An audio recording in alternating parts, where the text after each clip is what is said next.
The 488th edition of the MMA Gambling Podcast on the Sports Gambling Podcast Network is brought to you by Hall of Fame Bets, the sports betting research platform for parlays, player props, and game lines. Download the Hall of Fame Bets app or visit hofbets.com and use promo code SGPN to get 50% off your first month. Start making smarter bets today. We're also brought to you by Cut. Cut is a peer-to-peer social betting platform that's U.S.-based and available in 40 states. Head on over to cut.com, that's K-U-T-T, and use promo code SGPN for a 10% deposit bonus. And of course, we are brought to you by the SGPN merch store, 15% off everything when you use promo code PLAYOFFS.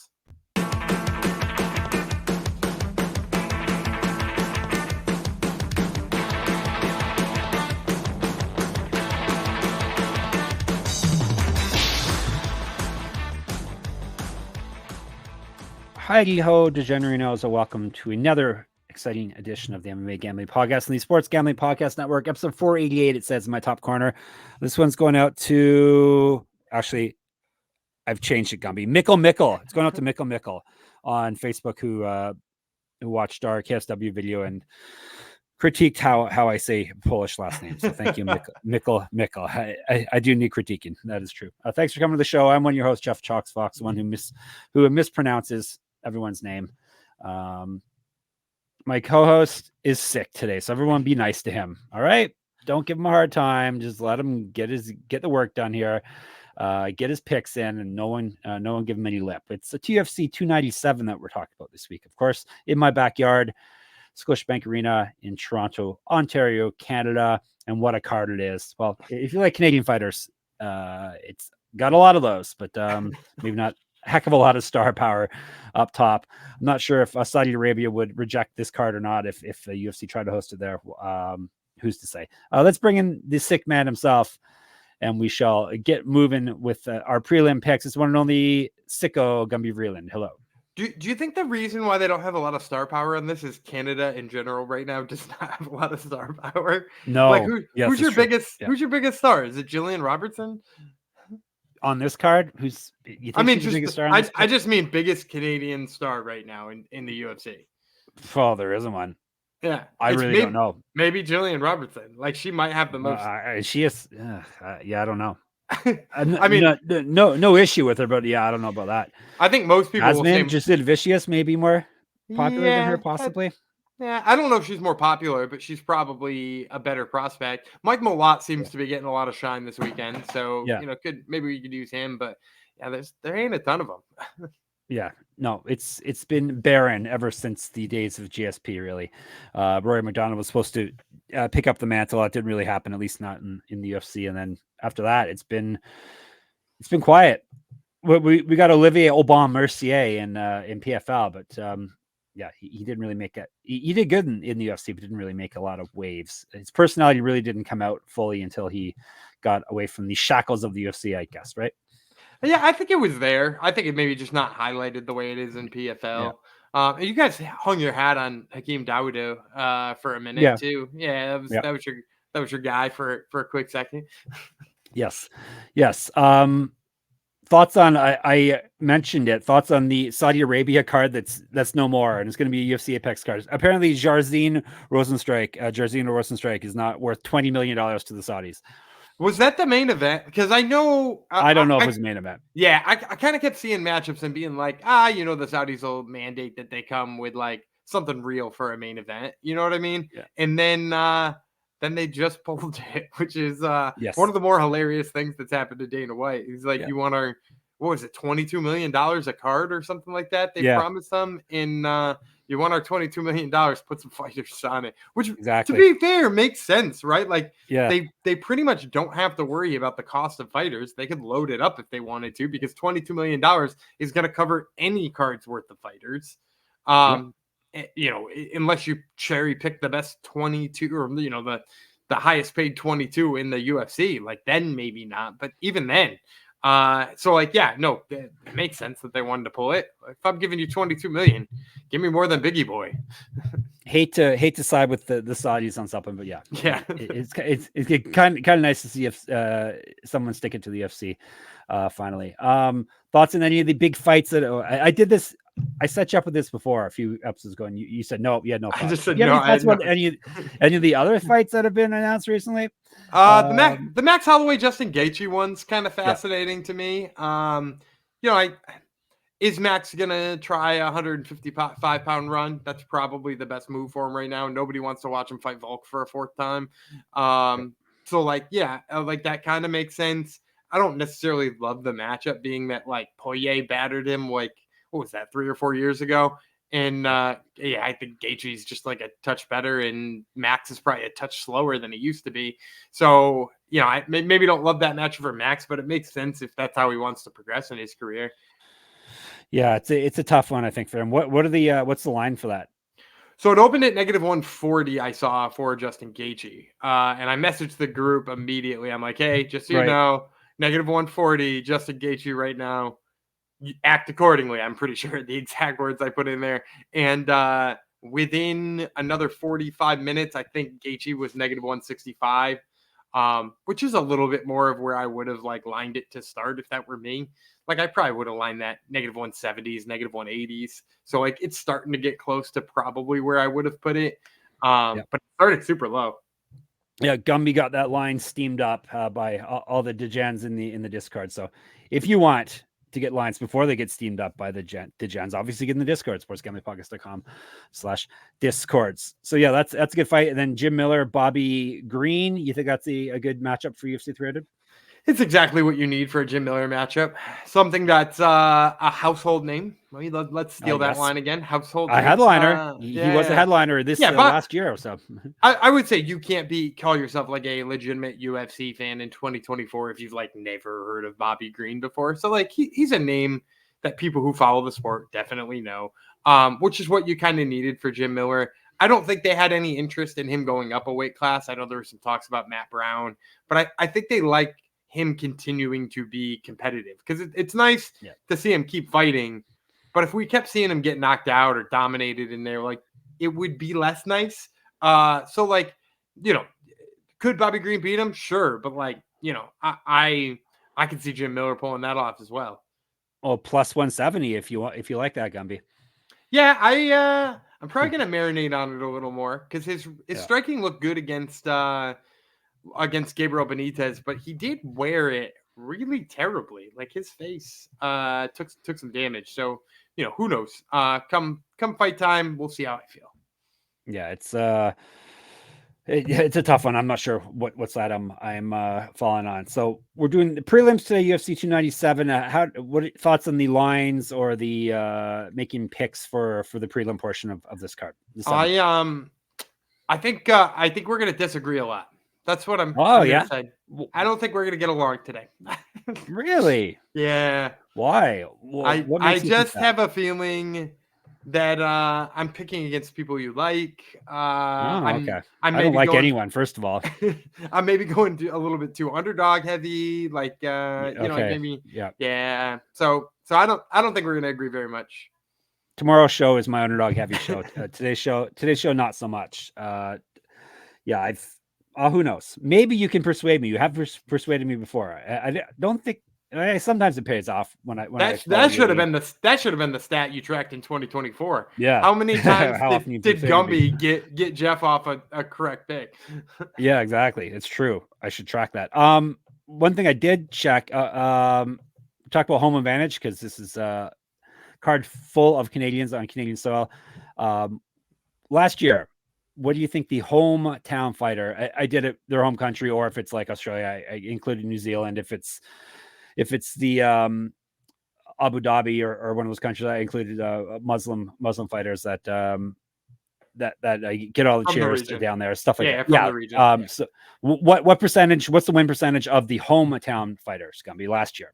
Did you leave American fighters out altogether? Yeah, American fighters were left out, and if they're fighting against a countryman, I left that out as well. Okay, I would say hometown advantage 72%. 64, not as big as you. Okay. Yeah. Two out of three. I would say some of that is probably a little bit of a bump. Some of that is also when you're from the hometown. Yeah. Sometimes you get some favorable matchups. Yep, exactly.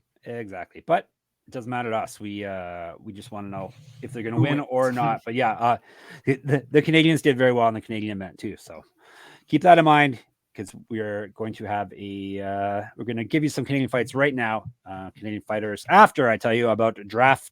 DraftKings Sportsbook, an official sports betting partner of the NFL playoffs, which are over. According to Gumby, is bringing you an offer that'll help make the playoffs electrifying. New customers can bet $5 on any game and get $200 instantly in bonus bets. Does sick Gumby have any sick lines for DraftKings for us?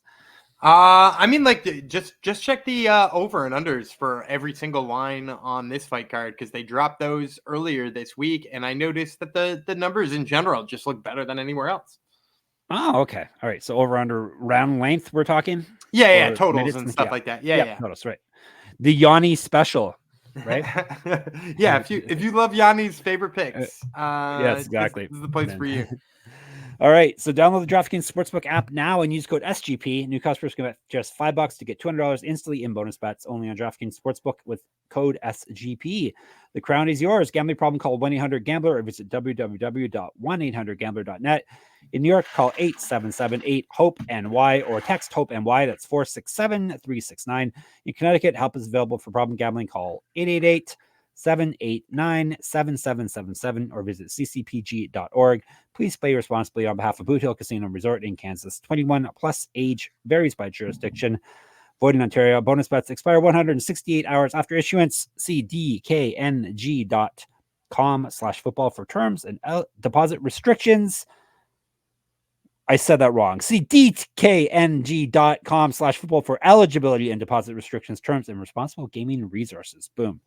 All right, let's get some picks now. UFC 297 this Saturday, Scotiabank Arena, home of the Maple Leafs and the Raptors in Toronto. We are starting with the early prelims, which start at 6:30 p.m. Eastern. ESPN Plus, UFC Fight Pass. And we got a Canadian in the opener. No surprise there. Flyweights. The Canadian Malcolm Gordon versus Jimmy Flick from the United States of America. Jimmy the Brick Flick. 16-7 with 14 submissions. So we know how, or as they say, what side of the bread I screwed this one up before, didn't I? What side of his bread is buttered? Oh, crap. I screwed it up again. Think this is an American expression. Let's move on, shall we? Anyhow, he's good at submissions. If there's an expression that says he's good at submissions, that's what he is. He's been knocked out 6 times. Not so good at eating punches. 1-2 in the UFC. He's lost 2 straight, both via TKO. He's not won since December 2020. 1-0 in Dana White, a contender series. Multiple regional championships on his mantle. Correct. Get the shirt or hat that I'm wearing. sportsgamblingpodcast.com/store. Playoffs is your code. Get 15% off. Mr. Flick has fought at bantamweight and featherweight. 1-0 in Bellator, 2010 Pro MMA debut. 0-1 in Muay Thai. Do you know who he fought in Muay Thai, Dan? Oh, God, no. Why is he fighting Muay Thai? Chris Gutierrez is who he fought. That sounds terrible for Jimmy Flick. Well, he lost. It was 2014, I think. So there you go. You were right. It was terrible. 1-0 as a kickboxer. More active landing strikes than Gordon. He's been outstruck in the UFC by 3.06 strikes per minute, including his win on Contender Series. Plus 175. Malcolm X Gordon, 14-7, 5 knockouts, 6 submissions. He's been knocked out 5 times, submitted twice. So he's been finishing all of his losses. 2-4 in the UFC. He's gone 0-2. Before that, he went 2-2. Both of his past 2 losses have come via finish. He has missed weight recently as well. Used to fight up at bantamweight. Multiple regional championships on his mantle. Correct. Get shirt. sportsgamblingpodcast.com/store. Playoffs is your code. Miss Weight used to fight a bantamweight. 1-0 in Bellator. 2012 Pro MMA debut. 3 inches of reach on Flick. He's been outstruck in the UFC by 0.33 strikes per minute. He's at minus 190. Gumby, are we fading the Canadian or are we picking the Canadian? No, we're riding with the Canadian here. Malcolm Gordon all day. It's half a fade on Flick and half also. I just think in general, Malcolm Gordon's kind of underrated. I went back and I watched that fight with Muhammad Mokaev. He had Mokaev's back at a point and was looking to sink in a choke. And so if you're doing that on the ground against Muhammad Mokaev, who is on a short list of contenders for the title, I don't think he's the best in the division by any stretch of the imagination, but he's up there. And if you're doing that to him on the ground, Jimmy Flick's got some crafty stuff he does, right? He had a flying triangle one time and he does that kind of stuff. but he's not a good wrestler. And Malcolm Gordon is kind of a good wrestler. And as long as Malcolm Gordon's like, nah, I ain't going to the ground, he is going to piece up Jimmy Flick on the feet, especially with the reach advantage. I mean, he'll have a speed advantage. He's a better striker. I mean, there's so many reasons to like Malcolm Gordon in this one. I don't think, apart from a Hail Mary, I'm thinking Jimmy Flick is going to catch a submission as he pulls guard and Malcolm Gordon follows him to the mat. Apart from that, you really can't draw a path to victory for Jimmy Flick for me. Yeah. Malcolm Gordon is obviously the pick for me. I am not fading the fellow Canadian here. Gumby laid out pretty clearly why Gordon is the pick. All right. We're staying with flyweights, going to the women's side. Women's flyweight, the aforementioned Jasmine Jasudavicius versus Priscila Cachoeira. Zombie girl would be Cachoeira. 12-5 with 7 knockouts. She's been submitted 3 times, 4-5 in the UFC. She's won 2 of her last 3 and 4 of her last 6. Lost her last fight via submission. Used to fight at bantamweight. Has missed weight before. More active landing strikes. However, she's been outstruck in the UFC by 3.01 strikes per minute, plus 310. Jasmine Jasudavicius 9-3, 2 knockouts, 1 submission. Never been finished in a fight. 3-2 in the UFC. 2-1 over her last 3. 5-2 over her last 7. Did lose her last fight though. 1-0 contender series. 3 inches reach on Cachoeira. She's been outstruck in the UFC and contender series by 0.87 strikes per minute. Better grappling stats than Cachoeira, minus 350.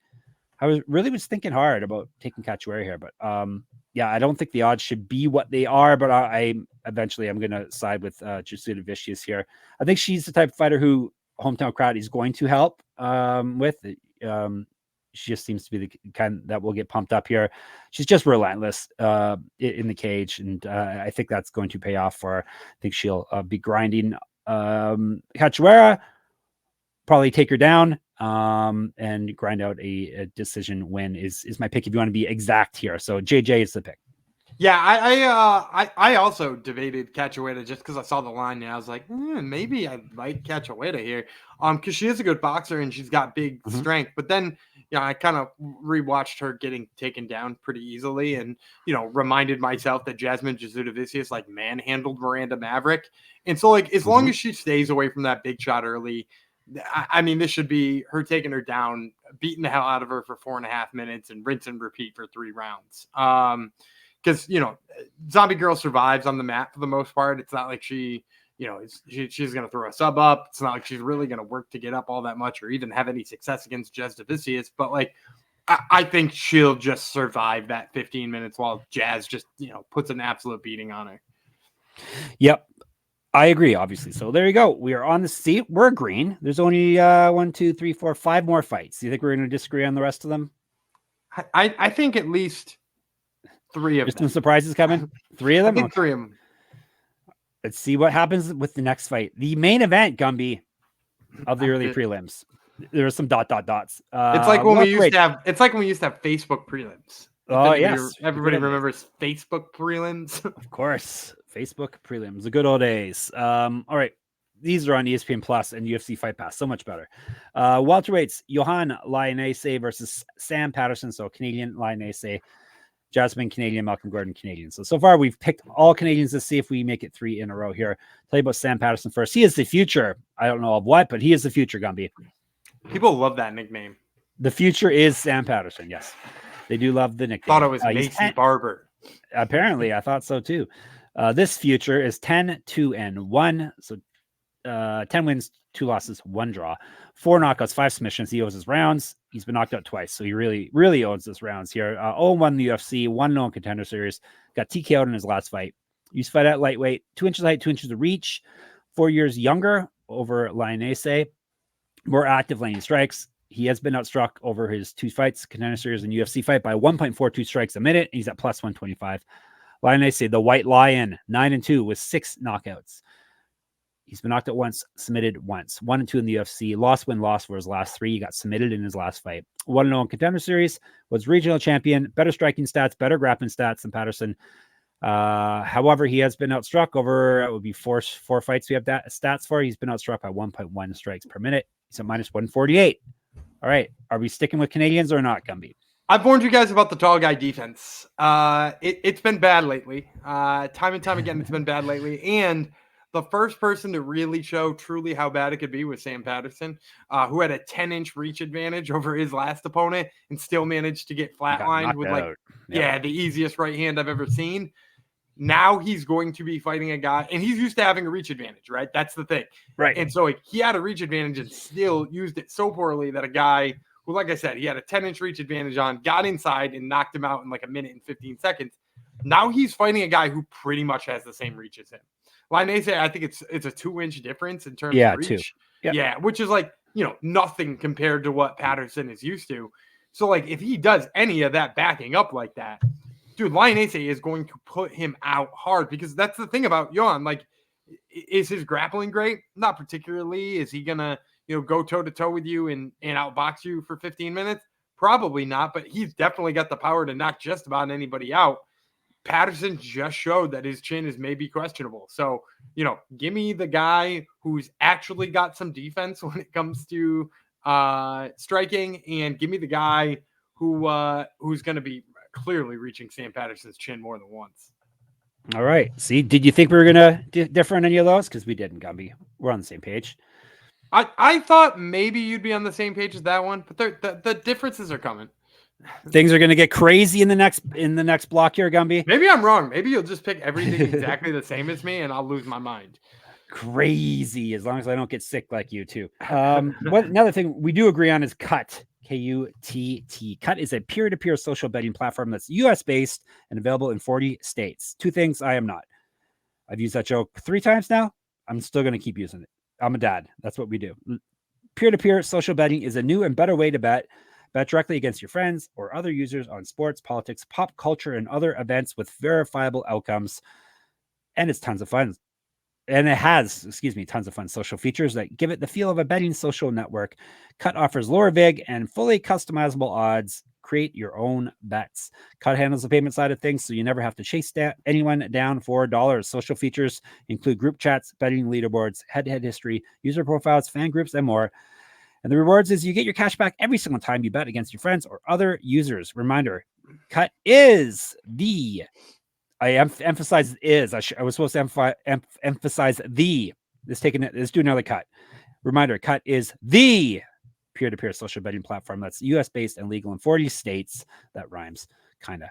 Head to Kutt.com. That's KUTT.com. That's the key there, ladies and gentlemen. KUTT.com. Use promo code SGPN for 10% deposit bonus.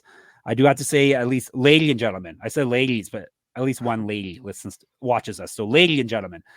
All right, Underdog Fantasy. We are making a push to hit a goal for Underdog Fantasy this month. We're having another little competition between us and the other podcasts on the network. So everyone sign up to Underdog Fantasy and help us out here. So Underdog Fantasy has a way to play alongside your favorite fantasy players all season long. NFL, NBA, NHL, college basketball, college football, MMA. They got it all. Everything that is in season, as my voice cracks. Simply pick higher or lower on your favorite players' fantasy stats and cash in. Gumby, do you have any plays? Yeah, they get the MMA lines up for this week already, which good. is one of the things I love about them. And Malcolm Gordon's projection on his significant strikes, only 24.5. I think if he keeps it standing against Jimmy Flick, he'll definitely land more than those. So, yeah, give me the higher than on Malcolm Gordon's significant strikes. Excellent. I may include that in the article I will do on sportsgamblingpodcast.com tomorrow. We'll be doing a UFC 297 underdog article with 3 picks. So we'll see if that makes the cut or not. If not, you'll end up having 4 different picks from us. So watch along, make your picks, and maybe make a little cash over on Underdog's mobile app or website, underdogfantasy.com. And when you sign up with the promo code SGPN, Underdog will double your first deposit of up to $100. That's Underdog Fantasy promo SGPN. All right. Let's see if things get crazy here or not. Women's strawweights. Gillian Robertson versus Polyana Viana. Did you have trouble with this one at all, Gumby? I did. Okay, yeah, me too. I had a lot of it. The line is an issue. I've switched back and forth. People in the Discord are thinking you're going to be like Jong thought you're going to be right in on the Canadian here, but we'll see if Jong knows what he's talking about or not. I'm trying to see if I can get you to play your hand here for me, because I have to make the pick first. But you're not giving me anything, are you? You're being a poker face. The problem is you don't really look at my face when we record because No, I was there. Okay, can we rewind? John thinks rewind. you're going to be right in on Gillian Robertson here, and you're going to make her part of us, her subplay part of a Hungry Man Jong, perhaps. We'll have to see. Damn it. All right. Women's strawweight. Gillian Robertson versus Polyana Viana opens up the main card, not the main card, excuse me, the main prelim portion of the card. 8 p.m. Eastern, ESPN News, ESPN Plus, and on the ESPN's on the UFC's new television provider in Canada, Sportsnet. Makes no difference. It's not TSN, it's Sportsnet now. All right. Let's tell you about the visitor from Brazil, Polyana Viana, Dama de Ferro. 13-6, 5 knockouts, 8 submissions. So she's finished everyone. She owes his rounds.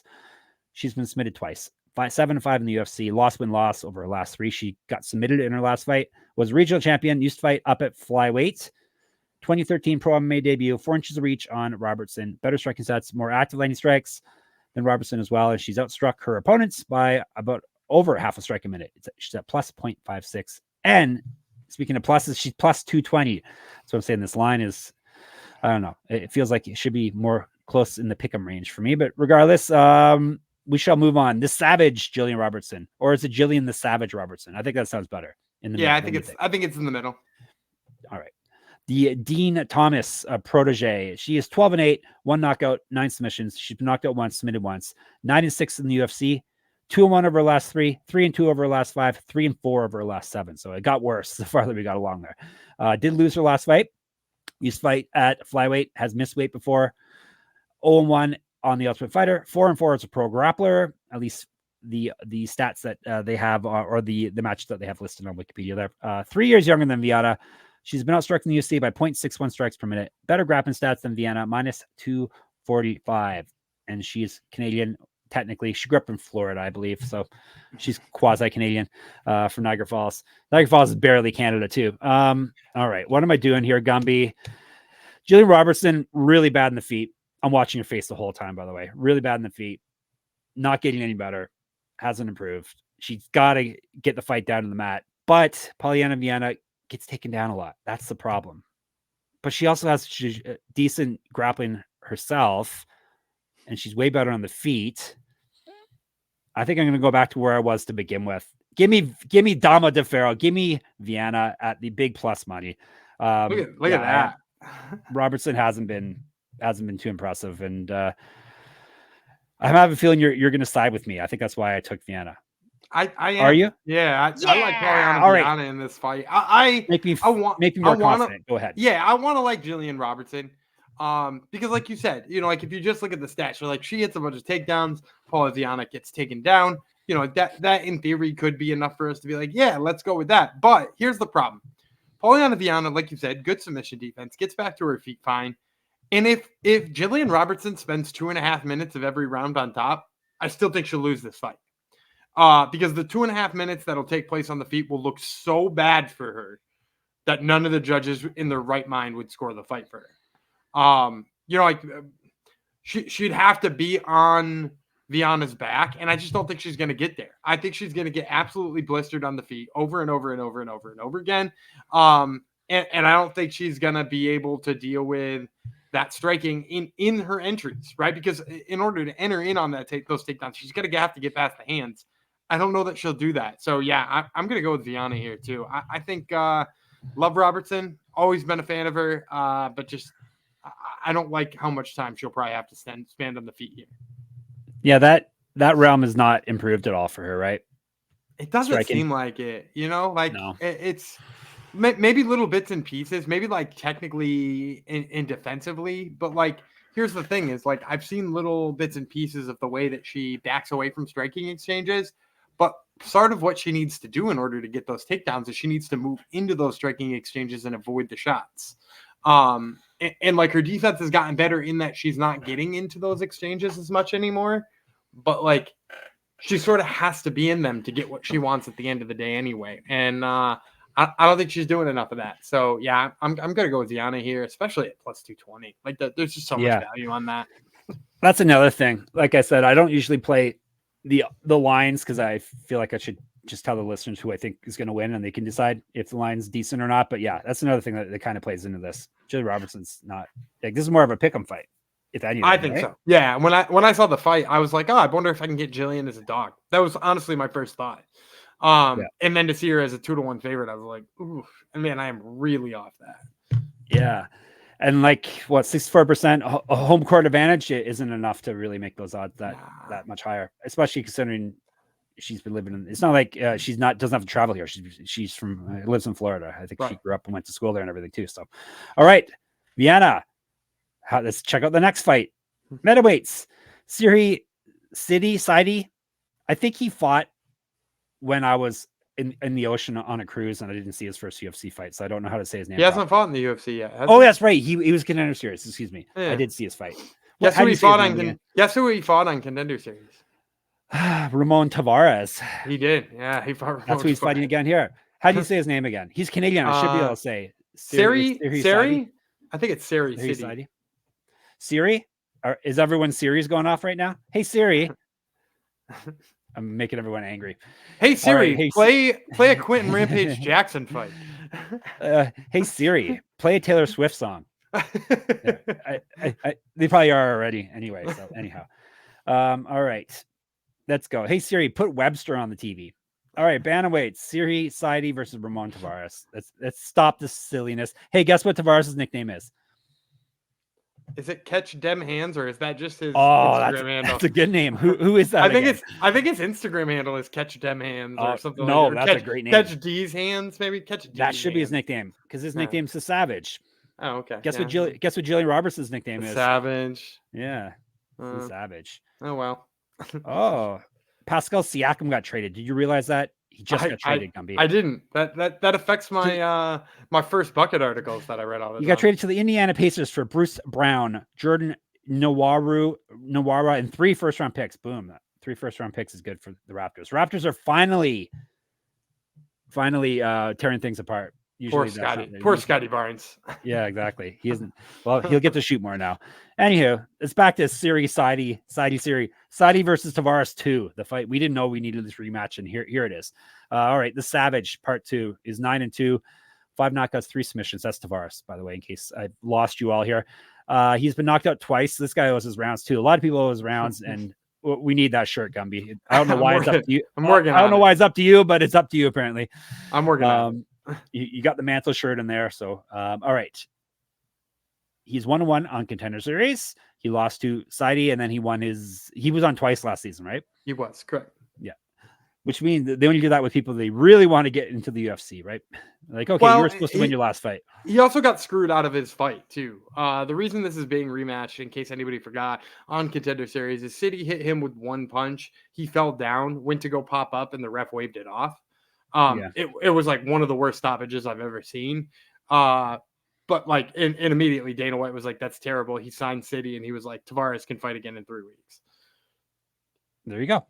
And he won. He won that fight, is where I was, the long way I was headed to. So he's 1-1 Contender Series, won his last fight via TKO. He got knocked out by Serhiy Sidey. Hey, Siri. Has missed weight before, was a regional champion, used to fight at featherweight. Better striking stats, more active landing strikes than Sidey, but we're basing this off 2 fights and 1 fight, respectively. He outstruck his UFC Contender Series or Dana White Contender Series opponents by 1.03 strikes a minute. He's at plus 150. Sidey, 10-1, 6 knockouts, 2 submissions, never been finished in a fight. He owes his finishes. Oh, someone owes his rounds, someone owes his finishes. Something, what's going to give? This is his UFC debut. It's going to be said, 1-0 Contender Series. He beat Tavares. 6 straight fights. He's not lost since February of 2020. 3 straight fights he's won via finish. Multiple regional championships on his mantle. Correct. Get the shirt, sportsgamblingpodcast.com/store, or get the hat. Get anything. Playoffs is the code. You get 15% off. Thanks to me and Gumpy. Used to fight up at featherweight, 3 inches of height, 2 inches of reach over Tavares, 2 years younger. He's one of these guys with the plus minus strike differential of 0.0, as they say in Animal House. Minus 170 is the number for him. Gumby. I'm actually going to go with Tavares. We are different here. You mentioned it was in their Contender Series fight. They were even on strikes. And I really like the way that Tavares pushes forward. He really only got into trouble when he stopped pushing forward in that fight. And I think having had a chance to be in there with Sidey, watch that fight back, which I'm sure he's done a dozen times. He knows that he's his best when he comes forward. That's always kind of been the MO of Tavares too on the regional scene, is that like when he moves forward, he's super dangerous and he puts pace on people. Like his pace is incredible. And Sidey is one of those like long, lanky guys who like, you know, picks his shots and stuff like that. But I don't know that he's going to be able to counter Tavares with Tavares like up in his face enough. I think, you know, when Sidey moves forward and can sort of like just pick somebody apart, he does an excellent job of it. But I think Tavares, having kind of been burnt by that once, and I do mean kind of, because he wasn't really burnt by that fight should have kept going. I think you're going to see a different version of him in a different game plan coming in. I think you're going to see a lot of forward movement, and I think he's probably going to get to Sidey here. All right, I'm going Canadian again. I thought I was fading Canadians this episode, but I am not. Apparently, maybe tomorrow's the one I fade. I'm not sure. I'll take Sidey. Already beat the man. Already knocked the man out, and I shall take him again. So there you go. We differed on one fight. We'll see if we shall differ. Maybe not like 5. I thought we were gonna. No, that's because I switched on the one. I was Viana and then Robertson and then Viana once again. I talked myself into it. All right, featherweights. Charles Jourdain versus Sean Woodson. Jourdain would be the Canadian here. Yeah, there's a Canadian in every one of these fights, isn't there? Yes, or a fake Canadian, a Canadian that lives somewhere elsewhere. All right, Jourdain and Woodson. We'll tell you about Woodson first. He is the sniper. 10-1-1, 3 knockouts, 1 submission. He's been submitted 1 time. 4-1-1 in the UFC, 3-0-1 over his last 4. Has not lost since June of 2020. Used to fight at lightweight, used to fight at middleweight, 1-0 contender series, 5 inches taller than Jourdain, 9 inches of reach on him. That's pretty nuts, but that's pretty much the case with all of Sean Woodson's fights. He's what, 6'3"? Is that right? He's tall as hell for featherweight. Yeah. Yeah, tall as hell is the official height. I said lightweight. Yeah, he's featherweight. Never mind. He has outstruck his opponents in the UFC by 1.4 and contender series by 1.41 strikes per minute. Better grappling stats than Jourdain, plus 165. Jourdain 15-6-1, 8 knockouts, 5 submissions. He's been submitted once. 6-5-1 in the UFC. He's won 2 straight. Before that, he lost 2 straight. Won his last fight via submission. He's got multiple regional championships on his mantle. Correct. Get that shirt. sportsgamblingpodcast.com/store. Playoffs is your code. Used to fight at lightweight, 3 years younger than Woodson, better striking stats, more active landing strikes. He's outstruck his UFC opponents by 1.5 strikes per minute, minus 185. This is me, right? Woodson is tough guy to crack, but I like Jourdain better. I like his power better. Yeah, Woodson seems breakable at this weight, even though he has not been finished. Yeah, well, he's been submitted once, but still, I like Jourdain. I like what I've seen out of him recently. I like his all-around game, and I think he's going to be the more powerful fighter here, as long as he can get past the 9-inch reach that Woodson's got on him. All of those finish losses for Sean Woodson too, it's worth noting, are club and subs. You know, like the Julian Erosa fight, you know, is the one that sticks out for me. He got hit by Julian Erosa and wound up getting Doris choked in that fight. And not for anything, that's kind of been what Charles Jourdain has been up to lately. You know, like he's got a couple of guillotine chokes on his record. You know, he seems to be hitting people, and when they panic, he shoots the takedown. I don't think he's going to have issues with getting on the inside of Woodson. Woodson uses that length mostly for like knees on the inside and stuff like that, rather than for like, you know, sharp jabs and stuff like that. I know he goes by the nickname the Sniper, but like he's not really out here sniping all that often. And I think Charles Jourdain should be able to move around it too. So yeah, give me Jourdain as well. He's sniping with a pea shooter is what he's sniping with. All right, we'll get you the main event of the prelims after I tell you about Hall of Fame bets. Win bigger by betting smarter this NFL season with Hall of Fame bets, the sports betting analytics platform for parlays, player props, and game lines. Research every NFL, NBA, and soccer bet with historical stats and data. Enter any parlay idea into Hall of Fame Bet's revolutionary parlay optimizer tool to get hit rates broken down by leg, as well as an expected or probability for the entire parlay. Start all players by hit rate for any bet to learn which players are hot and which picks have value. Stop betting in the dark and join over 30,000 users researching with Hall of Fame Bets to craft more intelligent, data-driven parlays. Download the Hall of Fame Bets app or visit hofbets.com. Use code SGPN to get 50% off your first month today. Start researching, start waiting with Hall of Fame Bets. And of course, our merch store, 15% off everything in the store now until the end of the month. Promo code, once again, is playoffs. We're also competing against other shows to see who can get the most sales. So make us look good. Help us win some money. Help us beat everyone else. Go buy your MMA gambling merch in there, like the Mantle shirt or the Gumby shirt. It's all there. sportsgamblingpodcast.com/store. All right. Main event of the prelims. Canadian. Now he is a Irish Canadian. He's bantamweights Brad Katona versus Garrett Armfield. Right, Armfield 9-3, 6 knockouts, 2 submissions. He's been submitted twice. 1-1 in the UFC. He won via KO his last fight. Was regional champion. 6 inches of reach on Katona. 5 years younger. Better striking stats. More active landing strikes. And he's at plus 165. Katona, Superman, 13-2, 1 knockout, 3 submissions. Never been finished in a fight. 3-2 in the UFC over 2 stints. He's a 2-time tough champion, 2 different weight classes. First person to ever do that. He's won 5 straight fights. He's not lost since September 2019. He's a regional champion as well. Used to fight at featherweight and lightweight. 2014 pro MMA debut. Better grappling stats on Armfield. Minus 182. Gumby, finish us off here. I'm going dog to end it. I'll take Armfield. So am I. Come on, really? Yeah, I was wildly underwhelmed with Brad Katona on like the Ultimate Fighter. His fight against what was it, Timur Valiev? I don't know. I just couldn't sell me on him. He seemed to be losing that fight in large portions of it. He was trying to save it with his wrestling. If you go to damage, I actually probably would have scored the fight for Timur Valiev. And look, Armfield is maybe just like a better version of Valiev. You know, like you mentioned the loss in his debut. That was on 3 days' notice, up a weight class to David Onama. Any shame in that? Probably not. But the guy's got good wrestling. We've seen it time and time again on the regional scene. And in addition to that, you mentioned huge gaps in the reach here and the height. I think he's going to pick apart Katona as Katona gets frustrated. Probably bad takedown attempts we're going to see from Katona, and Armfield should be able to stuff him, in my opinion. I'm not particularly worried about Katona repeatedly taking down Armfield. So, yeah, I like Armfield here. Armfield, bigger, younger. Obviously, that's catnip to me, but also better striker and more powerful striking. Also catnip for me. So, yeah, they're the reasons I am taking him here, and he's got really solid takedown defense, or at least he has in the UFC. 75% is his takedown defense on 8 attempts. So not the huge amount, but not, super tiny amount as well. So Armfield is our pick to end things with a nice dog here. All right, we'll recap. We'll get out of here and we'll let Gumby recuperate. Armfield, Jourdain. I got Sidey. He's got Tavares. That's the only changes, fight we differed on is what I'm trying to spit out. We both have Viana as another big dog. We need some of these big dogs come through this week. Last week, they did not. Lainesse, Jasudavicius, Gordon, and that is it. Right? That's right.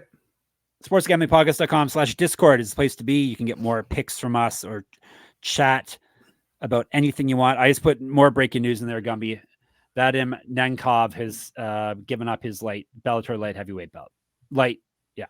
Did you even remember he was the light heavyweight champion? I did, but I don't know what the significance of him do. Is that so he can fight in the PFL tournament? I don't know. He surrendered it though, so there you go.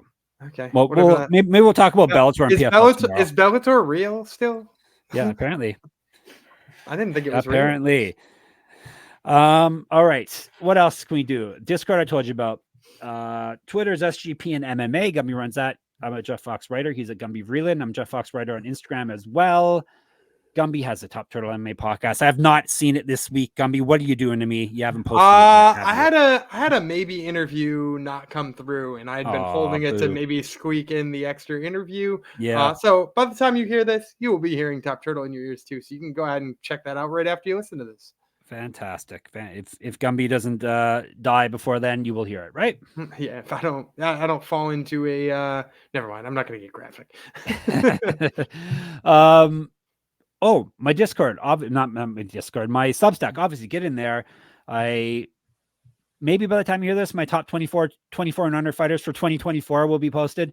Who do you think's number one on that list, Gumby? Who's the best under 24 fighter right now? Best under 24 fighter. Or 24 and under. Sorry. I did. Man, there's so many people who I'm like, is that person 20? Is Ilia Topuria still under 24? No, he's not.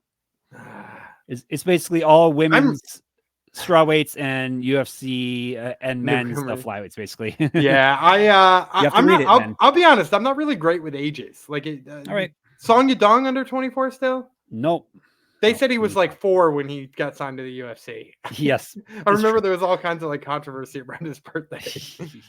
everyone will have to read the article then, Gumby included. So that's moneymma.substack.com. And at the very least, enter my pick'em contest, which I'm running for UFC 297 and sportsgamblingpodcast.com, sportsgamblingpodcast.com/Patreon, and sportsgamblingpodcast.com/store. They're the places you need to go.